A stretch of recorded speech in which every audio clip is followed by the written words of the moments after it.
Amen. Blessed Sunday po sa bawat isa. Amen. Pasensya na po. Ako po'y umihingi po ng paumanhin sa kabila na o kadahilanan po na ako'y wala po physically. No? Thank you po for your understanding. Wow. So, yun po, no? Before anything else po, no? Tayo po'y munang manalangin, no? Tayo po'y yumuko, no? And let's pray and focus to God and let's talk to God. Ama po namin nasa langit na naglikha ng langit at lupa. Kami po'y nananalangin po sa oras na ito na pinagkalooban niyo po kami ng oras na magkatipon-tipon. Tunay nga po, Lord, na kami nandito upang magpa-train, Panginoon, patungkol po sa inyong ministry na pagkatawag po namin sa inyo, Panginoon. Lord, tulungan niyo pong bawat isa sa amin, Lord, na makasunod po sa inyong kalooban. Tunay nga po, Lord, na ipaunawa niyo po sa amin mightily, Lord, ang inyong gustong ipagawa po sa amin, lalo na po, Lord, ang inyong mga salita. Bigyan niyo pong kalakasan ng bawat isa sa amin, Lord, na malampasan, Lord, yung mga kainahan po namin, Panginoon. Especially, Lord, yung katamaran, Lord, yung takot, yung doubt, yung walang tiwala sa inyo, Lord. Tunay nga po, Lord, in the mighty name of Jesus, Lord, hallelujah, allow your Spirit, Lord, to move to our body because our body is temple of God. And believe, Lord, your Spirit living in our body, Panginoon. Salamat po, Lord, sa oras na ito na tulungan niyo po kami na makaunawa po sa inyong salita, Panginoon. Tunay nga po, Lord, kayo po magpaunawa sa amin, Lord, kung gaano kahalaga na maglingkod po sa inyo ng buong puso, Panginoon. Salamat po. Salamat po. Sa oras na ito, Lord, sa lamang ang papuri, pasasalamat sa dakilang pangalan ng aming Panginoong Yesus. In Jesus' name. Amen and amen. So, yun po, no, ulit po, no, ako po'y umihingi po ng pasensya dahil po ako'y wala po. Sorry po, no, pero bawi po ako next Sunday, no. So, ako po ngayon ay conceive. Ngayon, no, magtuturo po sa inyo kung ano po yung topic, no, na kailangan, kung saan na po tayo, no. So, ngayon po, no, nasa lesson 4 na po tayo, no. So, our topic for today is all about a leader with the heart of a servant. Amen.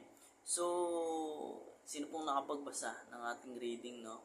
So, alam ko po, no, sa oras nito, no, kung di po kayo praying, no, praying sa Lord, na kahit na hindi po kayo nakapagbasa, but still today, no, maintindihan po natin na parang nagbasa na rin po tayo.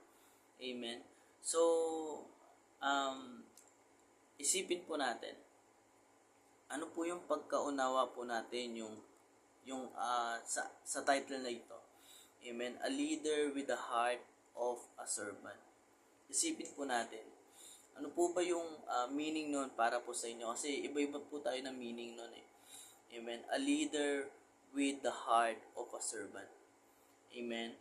So, sa akin po, no, base sa aking pangunawa, no, a leader with a heart of a servant ay tumutukoy sa isang pinuno na may pagmamahal at malasakit sa mga taong pinamumunuan niya. Amen. And hindi lang yung parang pansariling interest lamang yung kanyang iniisip. Amen. Kundi iniisip din niya yung mga kapakanan ng nakakarami. Amen. Hindi siya selfish ba? No? Hindi siya mukhang isda ba? Amen. Okay, joke. Next joke. Okay. So, yun po, no? Ulitin ko po, no? As a leader with the heart of a servant ay tumutukoy sa isang pinuno na may pagmamahal at malasakit sa mga taong pinamumunuan niya. Siya ay hindi makasarili or hindi siya pansariling interest lamang ang kanyang ginagawa, no, kundi bagkus iniisip niya. Amen. Iniisip niya yung kapakanan ng nakakarami or iniisip niya yung kapakanan ng nating lahat. Amen. So, isip po tayo ng isang tao, no, or isang propeta or whatever na na may sasabi natin na siya, isa siya na may sasabi natin na siya ay leader with the heart of a servant. Siguro mas marami, no? Marami tayong maiisip na merong buong puso na naglilingkod sa Panginoon. Amen. Marami. But sa ating pag-aaralan, no, isa lang, no, ang maisasabi natin na siya ay isang leader of a heart of a servant, which is ang ating Panginoon. Do you believe on that? Amen? Kasi tulad nga nung sabi ko, no, siya ay pinuno o tumutukoy sa isang pinuno na merong pagmamahal at malasakit. Hindi lang yung pang sariling iniisip niya, kumbaga hindi yung sariling interest, no? Hindi yung sarili lamang iniisip niya, kundi iniisip niya yung nakakarami. Kung ano yung nakakabuti sa marami. Amen? Sabi niya sa biblical references natin, no, sa Matthew chapter 20 verse 28, sabi niya, just the Son of Man did not come to be served, but to serve, and to give His life as a ransom for many. Sa Tagalog po, sapagkat maging ang anak ng tao ay naparito, hindi upang paglingkuran, kundi upang maglingkod at ialay ang kanyang buhay sa ikatutubos ng marami. No, grabe. Isipin mo yun, no? Ay si Diyos, no? Pumunta siya dito sa lupa, hindi upang siya paglingkuran, kundi siya naglingkod. Amen. Hallelujah.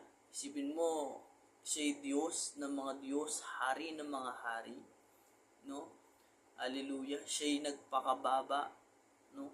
Siya, alam naman natin kung ano yung personality ng ating Panginoon, kung ano yung ginawa niya para sa atin. No? Minahal niya tayo kahit di natin deserve. Niyakap niya tayo kahit tayo napakarumi na, kahit tayo mabaho. No? Hallelujah. Hinubad niya yung mga madudumi nating mga damit at pinasuot niya yung mga magagarang, mababango, magaganda, magagarang mga damit, no? For you, for us, no? Hallelujah. Kaya ba natin gawin yun? Amen. Tulad nga nung sinabi ko, as a leader with a heart of servant, hindi lang yung pansariling interest lamang ang kanyang iniisip, kundi yung kapakanan o amen, yung ibang tao din ang kanyang iniisip. Amen. Which is ang ating Panginoon, ganoon eh. Yung tipong hindi na yung sarili niyang iniisip niya, kundi kapakanan o tayo na yung iniisip niya, hindi na yung sarili niya. Isipin mo, hindi niya iniisip o pinagdamot yung sarili niya nung siya namatay sa cross para sa atin. Amen. Grabe yung the heart of a servant ng ating Panginoon sa kanyang Ama. Amen. Hallelujah. Sabi niya nga pa dito sa Pilipos chapter 2 verse 6 to 7, kahit siya likas at tunay na Diyos, ulitin ko, kahit siya ay likas at tunay na Diyos, hindi niya ipinagpilitang manatiling kapantay ng Diyos. No, isipin mo, siya Diyos. Hindi niya sinabi o pinagyabang na ako'y Diyos, dapat ako inyong paglingkuran. No, pero hindi. Hinubad niya yung pagka-Diyos niya. Siya namuhay bilang isang tao na katulad natin. Hindi lang parang, alam mo yon, no? Parang minsan mapapagkat din pala si Lord, no? Hindi mo siya Diyos, pero di niya itinuri yung sarili niya na Diyos. Amen. Napaka-humble ng ating Panginoon. Amen. And sabi niya sa verse 7, sa halip kusa niyang hinubad ang pagiging kapantay ng Diyos at naging katulad ng isang alipin. Ipinanganak siyang tulad ng mga karaniwang tao at ang si Kristo ay maging tao. Amen. Hallelujah. Ganun ka-humble ang ating Panginoon. Ganun, parang this verse, no, parang tinuturuan tayo ng Panginoon kung paano maging a servant, a leader with the heart of a servant. Amen. Kumbaga, hindi natin isipin yung sarili natin. Kumbaga, isipin natin yung iba. Isipin natin yung nakakarami. Sa dalawang verse or book na binasa natin sa Matthew and Pilipos, no, masasabi natin na parang nagpasubmit ang ating Panginoon sa Ama. Amen? Like, tulad nga dito, no, kalooban ng Ama na siya kasi mapagkumbaba mapagpatawad, matulungin, hindi magagalitin, no? Hindi siya, alam mo yun, hindi siya mayabang na ako'y Diyos, dapat paglingkuran mo ko. Ako'y Diyos, lumod ka. Hindi ganun Amen? Parang si Jesus, ang ating Panginoon, na pinapakita niya dito na dapat tayong magpasubmit. Magpasubmit kung ano yung kalooban ng ating Panginoon. Amen? Na dapat na mahalin natin ang ating kapwa, paglingkuran, hindi, amen, paglingkuran, hindi tayo yung paglingkuran, magpakumbaba, no, dahil ang taong nagpapakumbaba, siya ay tinataas, marahil din naman tayo naghahangad na itaas ng ating Panginoon. Amen. Hallelujah. So, meron akong 4 points dito na nakasulat dun sa reading po natin, no. 4 na dapat nating malaman bilang isang servant of God. Amen. Number 1 is the importance of servant. The importance of servant. Amen. Sabi niya sa Matthew 20 verse 27, and whoever want to be first must be your slave. Sa Tagalog, at ang sino man sa inyo na gustong maging pinuno ay dapat maging alipin ninyo.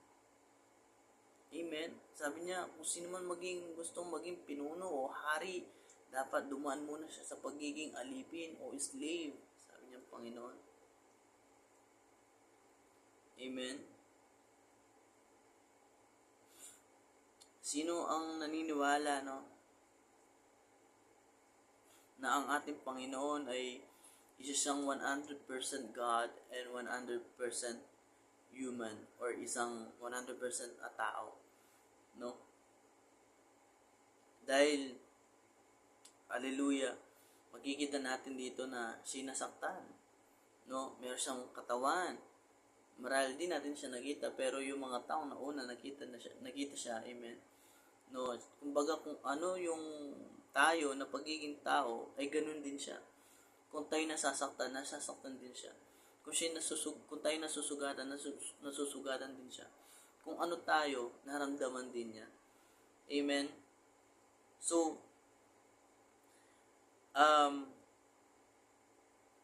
makikita natin na ang ating Panginoon na tinuturuan tayo dito na dapat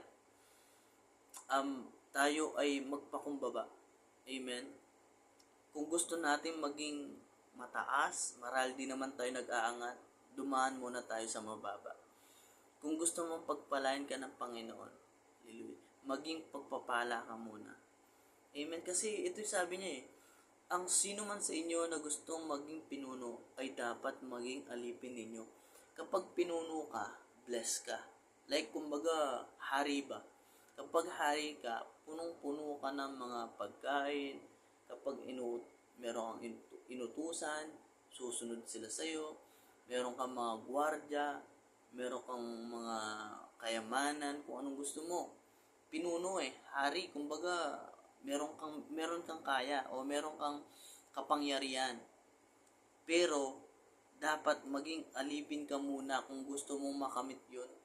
So, parang sinasabi ng Panginoon, kung gusto nating pagpalain tayo ng Panginoon, maging pagpapala muna tayo. Amen? Kung gusto mong makamit ang pangako ng Panginoon, amen, sundin mo muna natin ang kalooban ng Panginoon. Naalala ko yung preaching ni Pastor Bong Garcia nung Pray for Santa Ana. Sabi niya doon, kung gusto mong makamit o matanggap ang pangako ng Panginoon, kailangan mo munang sumunod. Amen. kailangan mo munang sumunod kung anong kanyang pinapagawa. Amen. Ano ang pinapagawa niya? To win souls and make disciples. No? Paano kayo i-bless ni Lord kung hindi mo naman siya bine-bless din o sinusunod? Amen.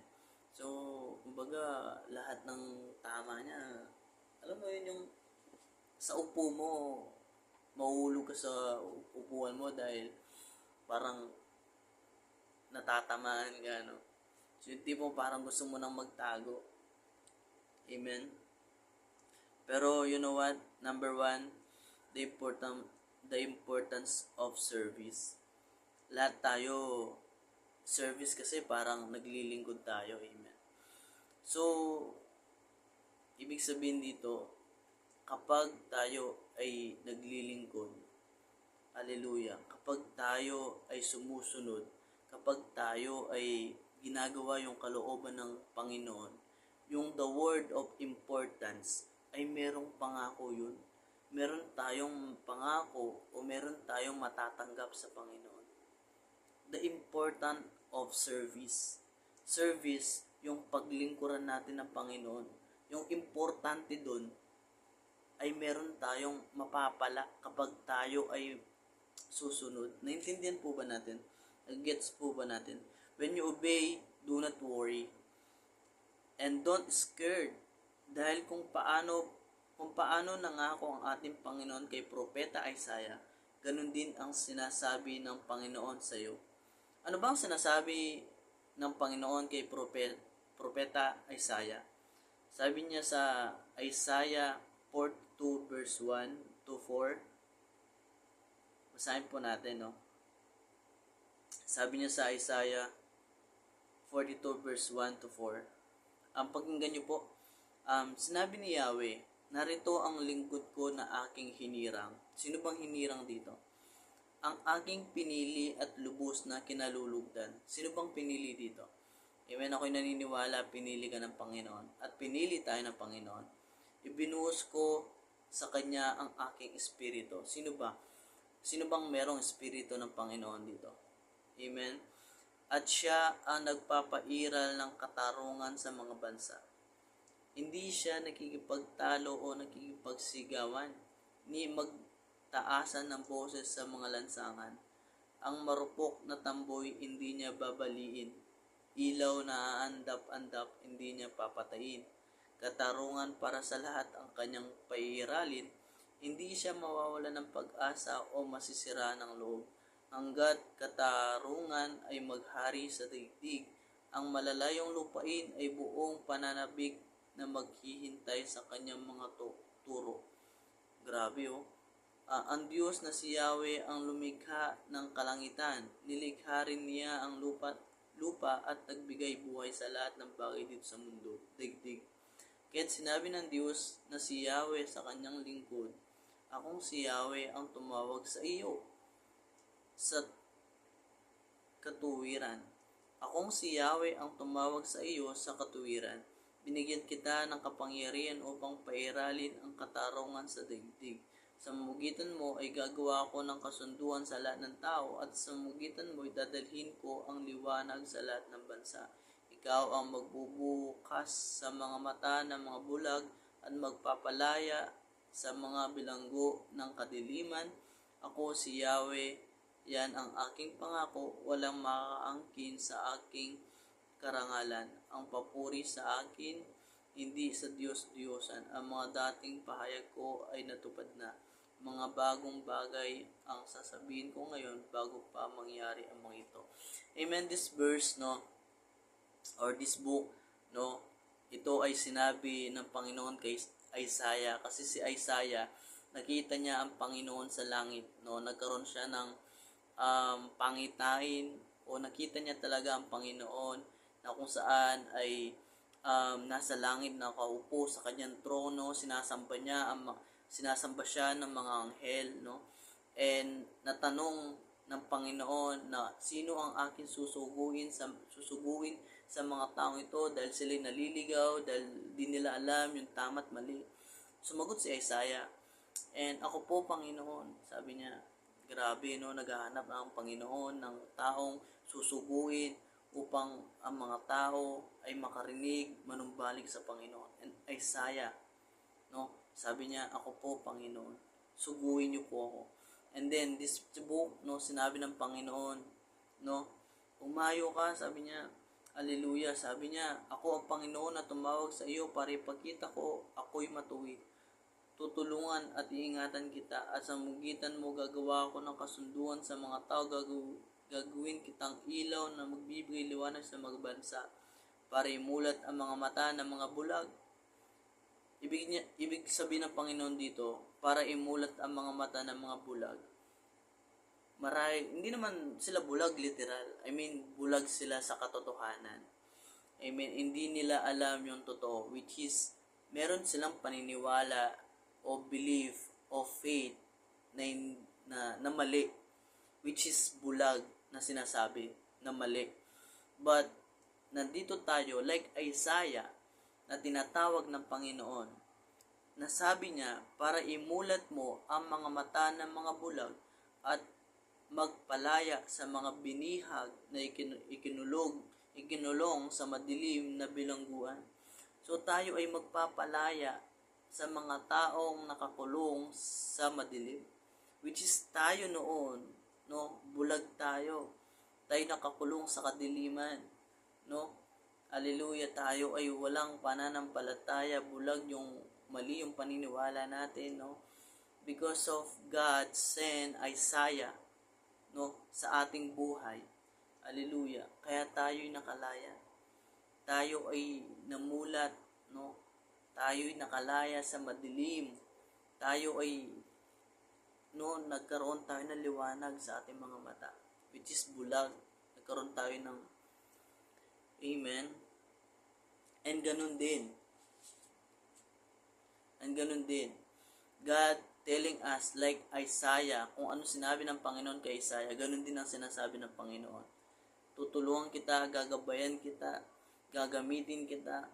Ikaw ang magpapalayas, no, sa mga tao na kung saan sila'y nakakulong sa kadiliman, no, sila'y bulag, gagamitin kita upang ang mga tao makakita, upang ang mga tao makalaya, no, anumang taling kadena na meron sila, palalayain mo sila, tutulungan kita, huwag kang matakot.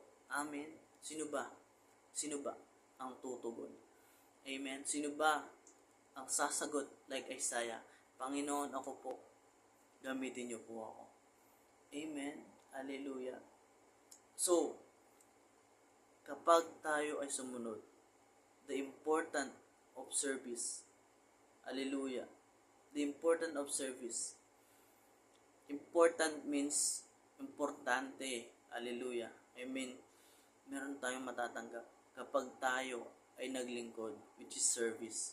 Amen. The importance of service. Amen. And number 2, the protection of serving. The protection of serving.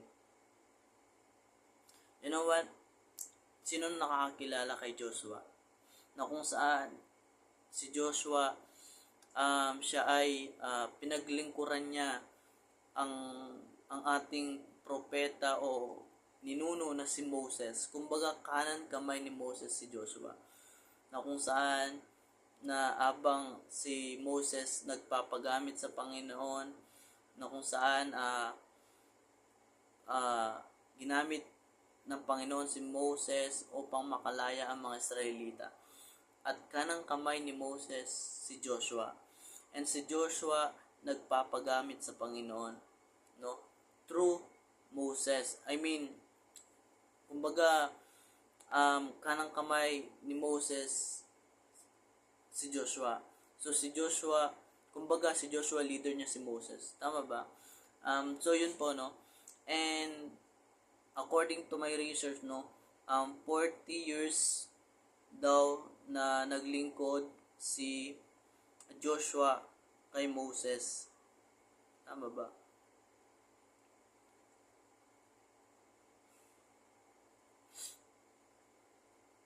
Sabi niya, si Joshua ay naglingkod kay Moses bilang isang tapat na katulong niya sa loob ng 40 taon habang gumagala ang mga Hudyo sa disyerto. Siya ay naging masigasig na estudyante ni Moses at natuto ng marami mula sa dakilang pinuno. Bilang isang napakatalino na commander ng militar, pinangunahan ni Joshua ang hukbo ng Israel sa pagsakop sa lupang pangako pagkatapos na pagkamatay ni Moses, no? So si Joshua kasi, hallelujah. Si Joshua hindi siya umalis saan man pumunta si Moses. Kumbaga kapag si Moses pumunta ng Santa Ana, sabihin na lang natin, naalala ko tuloy yung jeep. Si Jesus sumakay ng jeep. Okay, next joke. Kasi yun po, si Joshua, kapag si Moses pupunta, meron siyang pupuntahan, matik si Joshua kasama. Susunod si Joshua kung saan man pupunta si Moses. Ganun niya pinaglilingkuran si Moses, si Joshua. So, anong nangyari? Dahil tapat si Joshua sa ating Panginoon at sa kanyang leader, which is Moses, no? Na kahit anong paggawa ni Moses kay Joshua, sinusunod niya. Actually, meron pang sabi sa Bible, meron siyang dala gamit ni Moses, dala-dala niya kung saan man pumunta si Moses, no? Kumbaga armor bearer niya si Joshua talaga. Pero dumating sa point na si Moses, no, namatay dahil si Joshua ay naging tapat sa Panginoon. Si Joshua ang ginamit ng Panginoon para i-lead ang mga Israelita para mapunta sa Promised Land. Amen. Kaso according to the Bible, no, si Joshua at saka Caleb, silang yung nakapasok sa pangako ng Promised Land o lupang pangako na ipagkakalob dapat sa mga Israelita. Yung mga Israelita kasi, no, puro reklamo, puro ganyan. Amen. So, hindi sila nakapasok. No, si Joshua at Caleb lamang ang nakapasok, hallelujah, sa Promised Land na ipinagkaloob ng ating Panginoon. So, our 2 points dito is the protection of serving. Amen. Ako'y naniniwala na kapag tayo sumunod, amen, tayo protektahan ng ating Panginoon. Amen. Dahil si Joshua, nagipagbuno pa yan, laban pa sila, no? Meron pa silang nilabanan na isang bansa, bakbakan pa sila. And si Joshua, hindi naman siya natalo, because lagi siyang nagtatagumpay dahil kasama niya ang Panginoon. At ako'y naniniwala, no, kapag tayo sumunod sa ating Panginoon, asahan po natin yung protection ng Panginoon ay nasa atin. Dalawa po yung nakita ko dito eh. Si Joshua sumunod. Kapag si Joshua sumunod, asahan mo merong protection. Pangalawa, si Joshua sumunod, nakapasok sa pangako ng Panginoon. So, ibig sabihin, kapag tayo sumunod, protektado tayo ng Diyos. Pangalawa, kapag tayo sumunod, ang pangako ng Panginoon, mangyayari sa ating buhay. Amen? Kasi, si Joshua sumunod, nandun yung protection ng Panginoon, siya nagwawagi, siya nagtatagumpay sa lahat ng laban. Pangalawa, si Joshua sumunod, naging tapat, faithful sa Panginoon. Hallelujah. Siya nakapasok sa Promised Land. Amen.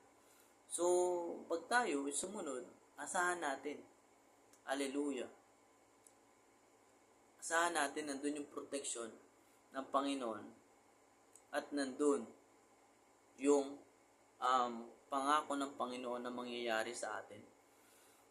Amen. Number 3, characteristic of a servant. Meron dito tatlong characteristic of a servant. Number 1, humility. No? Hallelujah. Humility.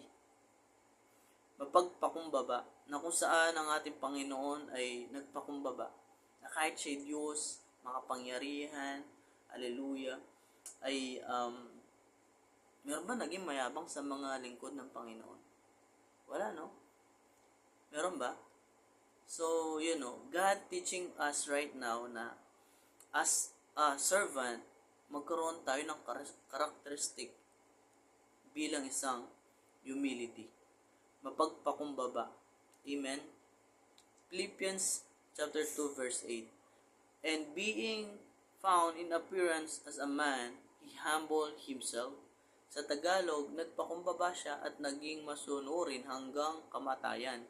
Maging ito man ay kamatayan sa krus. Si Diyos, hari ng mga hari, Diyos ng mga Diyos. Amen? Lahat ng bagay dito sa mundo na kahit tayo, no, pag-aari niya. But still, nagpakumbaba siya. Amen?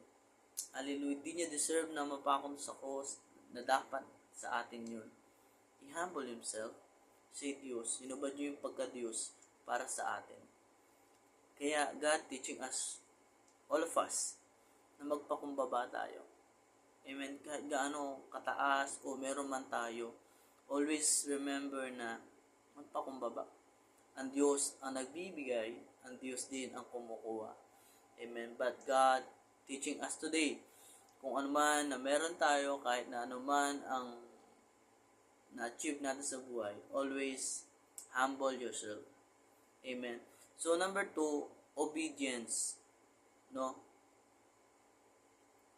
Masunurin.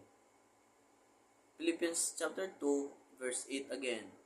By becoming obedient to death, even death on a cross. Amen.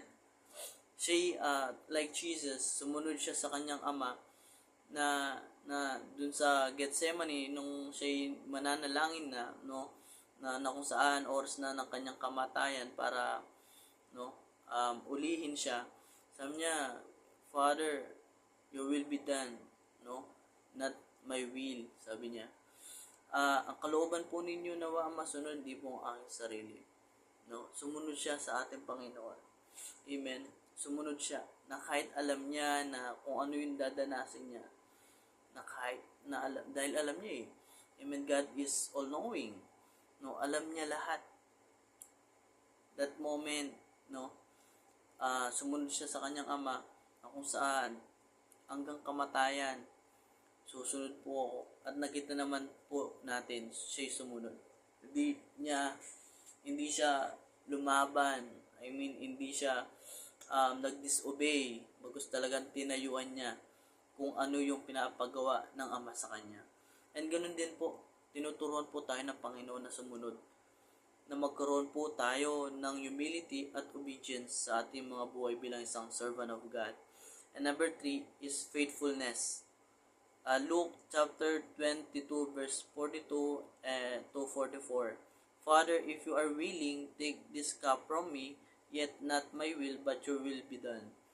An angel from heaven appeared to him and strengthened him, and being in anguish, he prayed more earnestly, and his sweat was like drops of blood falling to the ground. Amen. Hallelujah. He's faithful, ang ating Panginoon. Na nasabi, if you are willing, take this cup from me, yet not my will, but your will be done. No. Siya sumunod sa ating Panginoon. At ganun din po, kung ano pong pinapagawa ng Panginoon sa atin. God teaching us na obey. Lord, grabe, na ano po sa mga sinishare ko.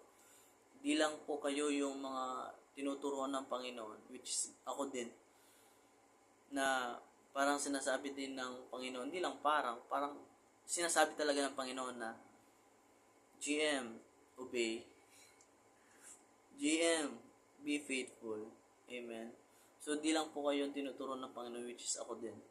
Amen. So, 3 characteristics of a servant: humility, obedience, and faithfulness. Amen. And lastly, who should we serve? Amen.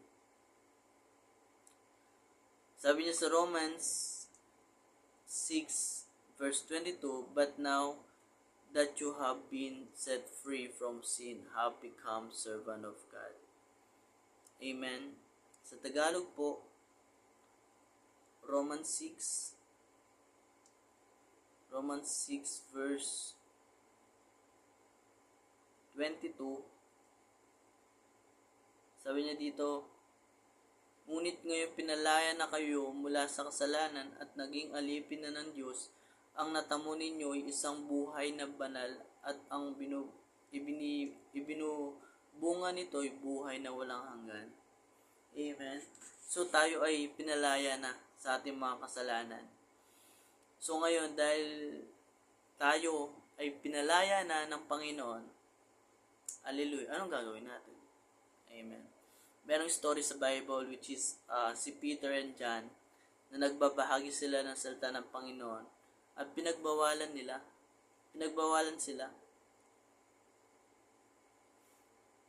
No? Pinagbawalan sila.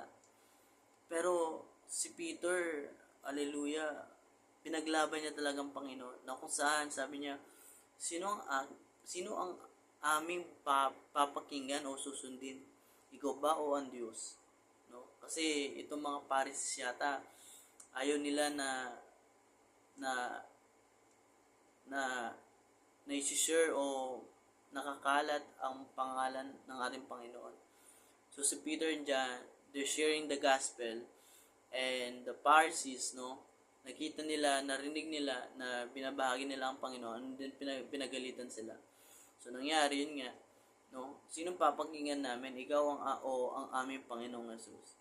So syempre, hallelujah, di nakasagot ang mga Pharisees. So nagpatuloy sila, no. So ang Diyos, no, sa oras nito ay naghahanap ng magtatrabaho sa kanyang ubasan at tayo yun, no. I pray na kahit anong sabihin ng ibang tao, no, na piliin sana natin na ibahagi pa rin yung salita ng Panginoon. Amen. Na kahit na like Stephen, grabe, kaya mo ba yun? Na kahit na babatuin ka na ng bato pero still sinishare niya pa rin yung gospel. Si Stephen, mababasa natin sa gawa na kung saan namatay siya because they sharing the gospel. Na kung saan binabahagi niya ang salita ng Panginoon, and dahil ayaw ng mga tao ang salita ng Panginoong Jesus, na ayaw nilang ipakalat si Jesus, the name of Jesus our Lord, no, pinapatay nila yung mga tao nagbabahagi ng salita ng Panginoon. Like Stephen, na nakaranas din ganun. Siya namatay sa magitan ng bato na kung saan binabato siya because of that, the sharing the gospel. Amen. So tayo ba kaya nating gawin yun? Amen. Na kung saan kaya ba nating i-share yung gospel na kahit hanggang tayo mamatay? Amen. And lastly, no, the Luke, last verse na po ito, Luke chapter 6 verse 27-28. But to you who are listening to say, love your enemies and good to those who hate you, bless those who curse you, pray for those mistreat you. Amen. So God teaching us right now na kung saan na matuto po tayo na mahalin natin yung ating mga kaaway sa magitan po ng ating salita ng ating Panginoon.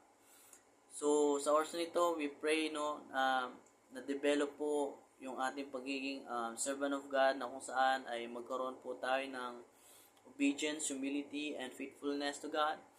And kung gaano po kaimportante, no, sa ating Panginoon ang pagiging servant of God, kung ano yung magiging benefits nito, amen, which is yun nga po yung na-share ko po. So salamat po sa oras na ito, no. I hope, no, meron po kayong natutunan, and hallelujah, lubat na po ang phone ko, sorry po. So yun po, no, thank you po. So sa oras nito, we close the closing prayer na po, no. Let's bow your head and feel the presence of God. Lord, salamat po sa oras na ito na muli po kami nagpapasalamat po sa oras na ito na muli po kami nakarinig po ng iyong salita. Palain niyo po inyong mga anak na ito, Panginoon. Kayo po magbigay patuloy ng kalakasan, katatagan, Panginoon, sa kanilang mga buhay. Palakasin niyo po sila, Panginoon, na kung saan, Lord, magawa po namin ang inyong pinapagawa po sa amin.